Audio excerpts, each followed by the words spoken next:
John, you want to kick it off with what we got here on the wholesale side? Yeah, definitely. I mean, when you think about discounting, right, which is the big topic today, a lot of it obviously comes down to how are we determining our pricing at market, right? And Andrew's going to talk a little bit more about kind of how retailers do this, but ultimately from a wholesale brand level, they have a lot they have to account for and think about when determining pricing. And I think it's a pretty, important topic to kind of start with here, which is like the most important thing for a brand, right? Is first, their cost accounting and understanding where they kind of with the target profit, right? I mean, I think the idea here with COGS, and I think Bo Whitney just released something where only like 27% of operators are profitable in cannabis, right? And I think that really leads into you really need to understand your COGS, right? And you should assume that as you really dial shit in your business, right? As you invest more in technology, you invest more in equipment and various things, you should start to see these COGS going down as you dial in your business, right? So that's kind of your first piece that you want to look at to kind of understand a baseline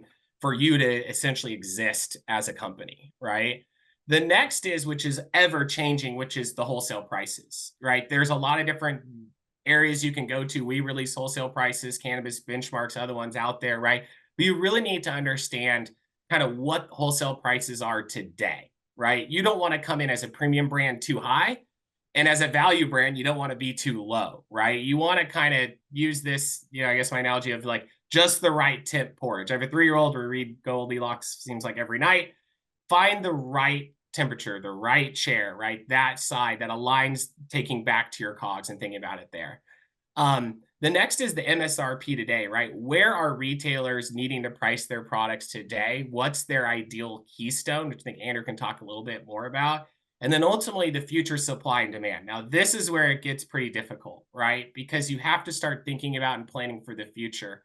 Wholesale prices in every market, right? The further up the supply chain you go, if supply and demand is in equilibrium, you're going to be impacted the most dramatically, right? When prices fall. And we've seen it in every state from California all the way over to Massachusetts, right?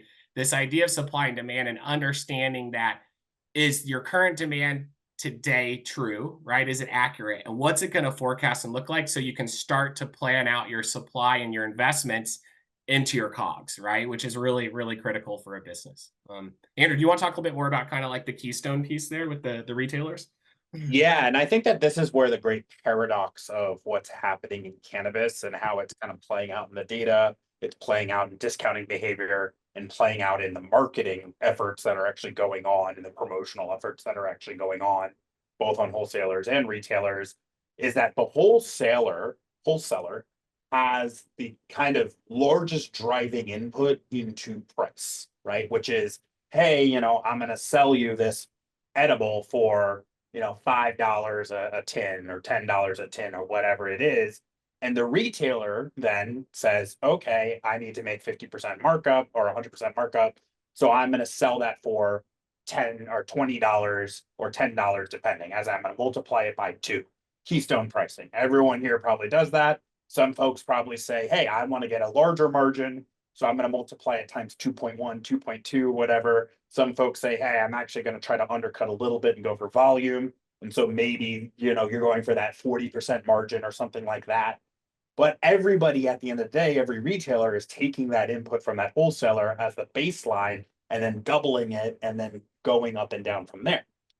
That means that at like a statewide level, across potentially dozens, if not hundreds of dispensaries, the wholesaler effectively set the price across all of that demand, right? And in a world in which the wholesaler honestly is kind of the furthest away from the demand signal, because they don't know like how fast it sells or how well it's sold, other than going to external data sources, talking to buyers, seeing what happens on repurchasers. Whereas retailers, who are the ones who actually get the demand signal in real time as to, hey, we priced it at this and this is how much sold within like a day, 2 days, right? That is ultimately not necessarily the information that's getting back up into adjusting the price overall. It's not the retailer saying, hey, this is the price I need to sell a tin of edibles at.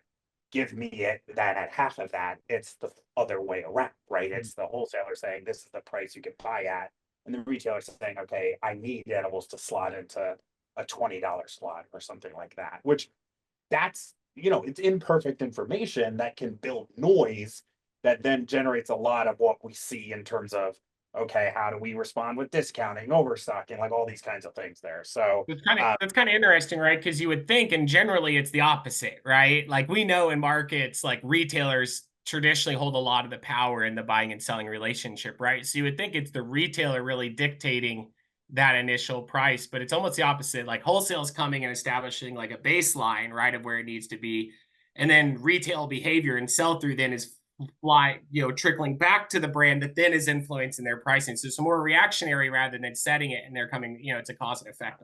exactly. And part of it is margin pressure. Like in cannabis, there's so much margin pressure.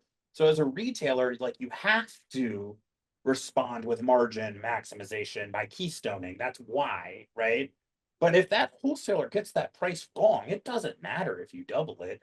If you bring on all those cases, all those batches, and they got that price wrong and it's not priced to demand, it's not going to sell. And so, despite the fact that you could be making a great margin if it did sell, if it's the price is just wrong, it's not going to. Right.